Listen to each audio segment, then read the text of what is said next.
Welcome to Shri institute RRB group D SSC GD constables all competitive examinations ఈ నెల 19వ తేదీ అంటే ఆగస్టు 19న స్టార్ట్ అవుతుంది and 2026 SI constables special batch Telugu మరియు ఇంగ్లీష్ మీడియం బ్యాచెస్ ప్రారంభం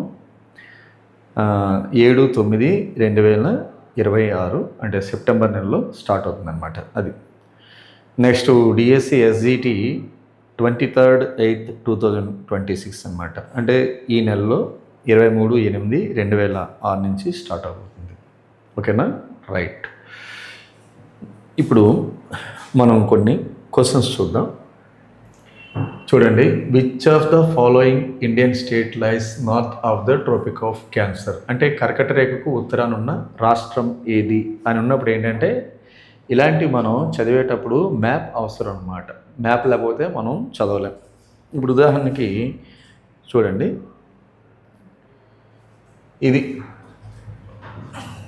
ఇదేంటి అనేసరికి ఇండియా కదా, ఇలా వెళ్తుంది. ఉండండి, పెన్ను మారుస్తాను. ఇది గుజరాత్, రాజస్థాన్, మధ్యప్రదేశ్, ఛత్తీస్గఢ్, జార్ఖండ్, వెస్ట్ బెంగాల్, త్రిపుర అండ్ మిజోరం. ఇది గుర్తుపెట్టుకోవాలి, ఇలా వెళ్తుంది. అంటే ఇక్కడ ఏంటనేసరికి ఈ దక్షిణ ప్రాంతం ఏంటంటే ఆయన రేఖ లేదా ఉష్ణమండలం అని పిలుస్తాం, ఇంగ్లీష్లో ట్రోపికల్ జోన్. పైన దాన్ని ఏమని పిలుస్తామంటే సబ్ ట్రోపికల్ లేదా ఉపాయన రేఖ లేదా సమశీతోష్ణ టెంపరేట్ రీజన్ పిలుస్తాం. ఇక్కడ ఏమి ఇచ్చాడు అనేసరికి కర్కట రేఖ ఉత్తరంగా ఉన్న రాష్ట్రం ఏది అనేసరికి మీకు ఇది ఏ పూర్ అంటే మణిపూర్ ఆన్సర్ అవుతుందన్నమాట. ఇలా చూడాలి, అర్థమైందా? రైట్. ఈ విషయాల్లో మాత్రం మనం ఏం చేయాలి మేషారు అంటే బైహార్ట్ చేయకూడదు, అది మీకు గుర్తుపెట్టుకోవాలి. మ్యాప్ అవసరం. తర్వాత రెండో క్వశ్చన్ ఏంటంటే రెండో క్వశ్చన్ చూడండి. మీరు హిమాలయాల్లో ప్రయాణించేటప్పుడు ఈ క్రింది వాటిని చూడవచ్చు. 1 డీప్ గార్జెస్ అంటే లోయలు. 2 యూటర్న్ రివర్ కోర్సెస్ అంటే యూటర్న్ నదుల ప్రవాహం. 3వది ఏంటి అనేసరికి ప్యారలల్ మౌంటైన్ రేంజెస్ అంటే సమాంతరంగా ఉన్నటువంటి పర్వత శ్రేణులు. తర్వాత స్టీప్ గ్రాడియంట్స్ కాజింగ్ ల్యాండ్స్ స్లైడింగ్, నిటారైనటువంటి ప్రవణత ఉన్నటువంటి భూములు అంటే భూపాతాలు అన్నమాట. సింపుల్గా ఏం లేదంటే లోయలు ఉంటాయి, యూటర్న్ నదులు ఉంటాయి, సమాంతర హిమాలయాలు ఉంటాయి, తర్వాత ఏంటంటే నిటారమైనటువంటి ప్రవణత భూపాతాలు కూడా ఉంటాయి అన్నమాట. ఆన్సర్ ఏది అనేసరికి 1 2 3 4 అన్నది ఇది మాత్రమే మనకి ఆన్సర్ అవుతుంది. ఇది చూసుకోవాలన్నమాట. ఓకేనా, రైట్. సో ఇది ఓకేనా, రైట్.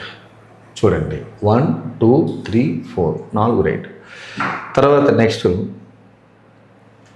భారతదేశంలో అతిపెద్ద 3 రాష్ట్రాల వైశాల్యాన్ని ఒక క్రమంలో ఉంచండి. The 3 largest states of India in order of area are అని ఇచ్చాడు.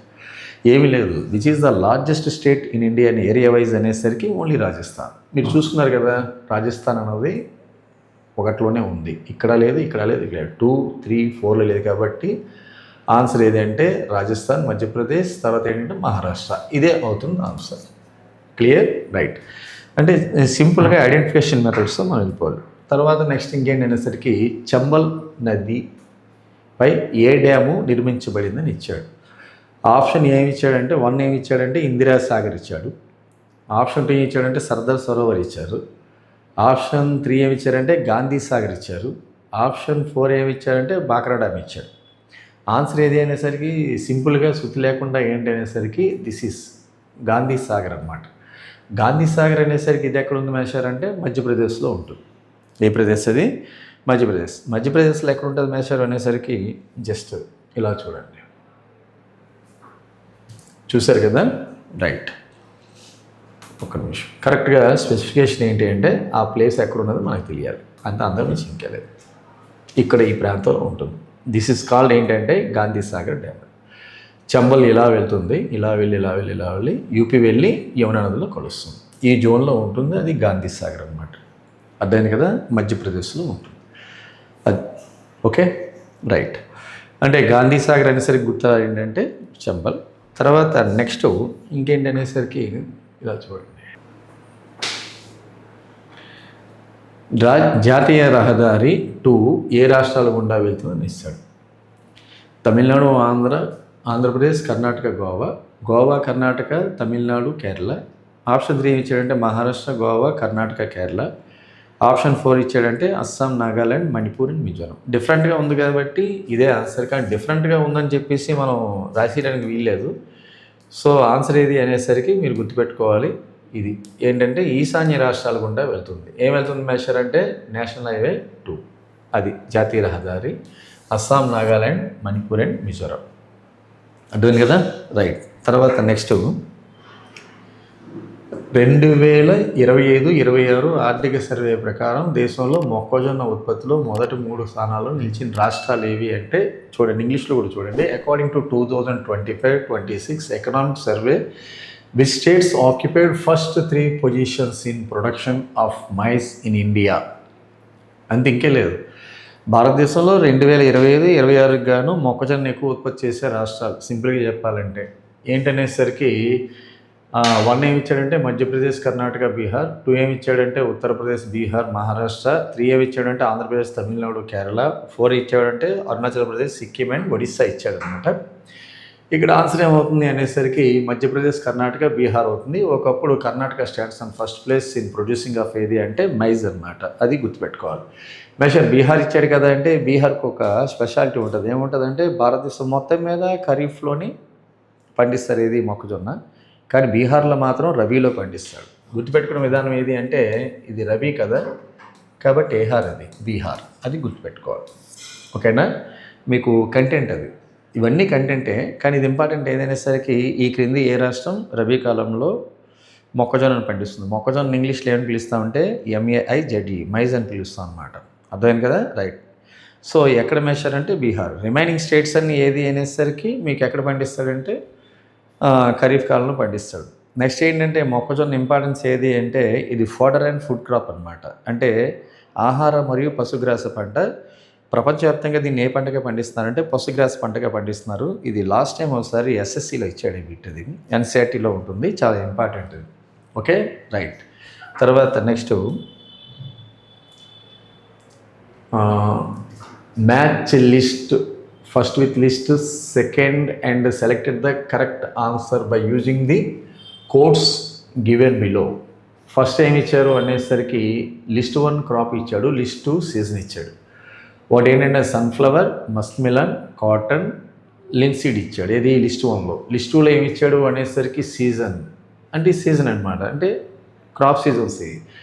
రైనీ సీజన్ అన్నాడు, kharif, zaid, summer, rabi, winter, all seasons అని ఇచ్చాడు. ఇక్కడ విషయం ఏంటనేసరికి సింపుల్గా ఏం లేదు మేషర్. ఇక్కడ మొదట మీరు గుర్తుపెట్టుకోవాల్సింది ఏంటంటే కర్బూజా అనేసరికి ఏంటంటే జైద్ పంట అనమాట. జైద్ అంటే ఏంటి, సమ్మర్లో మనకి ఏమొస్తాయి, కర్బూజాలు వస్తాయి. బాడీలో వాటర్ కంటెంట్ తగ్గిపోతుంది. మనం వెళ్ళి ఏం చేస్తాం అనేసరికి వాటర్ కంటెంట్ ఉన్నటువంటి కీరదోస పేరు విన్నారు కదా, అవి. తర్వాత ఇంకేం మేషర్ అనేసరికి కుకుంబర్. తర్వాత కుకుంబర్, కీరదోస రెండు ఒకటి అనుకోండి, రైట్. తర్వాత కర్బూజా, ఇవి ఉంటాయి కదా. నీటి శాతం ఎక్కువ ఉన్న పంటలు ఎప్పుడు వస్తాయి మాస్టర్ మనకి సమ్మర్లోనే వస్తాయి. అదేంటనేసరికి జైద్ పంటకాలం పిలుస్తాం. కర్బూజా ఈజ్ రిలేటెడ్ ఏంటంటే జైద్. తర్వాత ప్రత్తి చూసుకున్నారనుకోండి, ప్రత్తి అనేసరికి ఇలా వస్తుంది,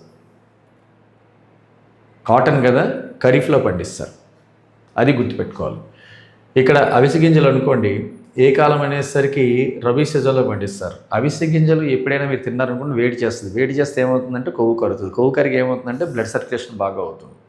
అందుకే మీకు వేడి చేసే వస్తువులన్నీ కూడా ఎప్పుడు మనకి వస్తాయి మేషారు అంటే చలికాలం పంట ఏంటది రబీ, అది గుర్తుపెట్టుకోవాలి.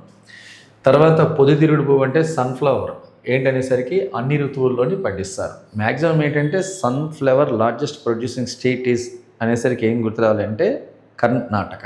ఏ నాటక? కర్ణాటక. మహాభారతంలోని కర్ణుడు ఎవరు కొడుకు అంటే సన్ కొడుకు. అక్కడ సన్ను, ఇక్కడ కర్ణం, కాబట్టి సన్ ఫ్లవర్ ఏంటది కర్ణాటక. అదే దాన్ని సూర్యకాంతి పువ్వు అని కూడా పిలుస్తారు. Okay, right. అంటే దీన్ని బట్టి చూస్తే ఏంటి ఆన్సర్ అని చూసామనుకోండి, ఏమీ లేదు, సింపుల్గా A4. ఇక్కడ చూడండి, ఇది ఒక్కటే 4 ఉంది, ఇంకేమీ లేవు, కాబట్టి A4. B2 ఇక్కడ 2 ఉంది. C1 ఇక్కడ 1 ఉంటుంది. D3 ఇది D ఉంటుంది. కాబట్టి 2 ఆర్మ్స్ అన్నమాట. అది నెక్స్ట్ సోలార్ శక్తితో పనిచేసే మొదటి విమానాశ్రయం ఏది అంటే సింపుల్గా చెప్పొచ్చు. ఎలా చెప్పచ్చు అంటే అందరికన్నా కేరళ వాళ్ళు కొద్దిగా ముందు ఉంటారు.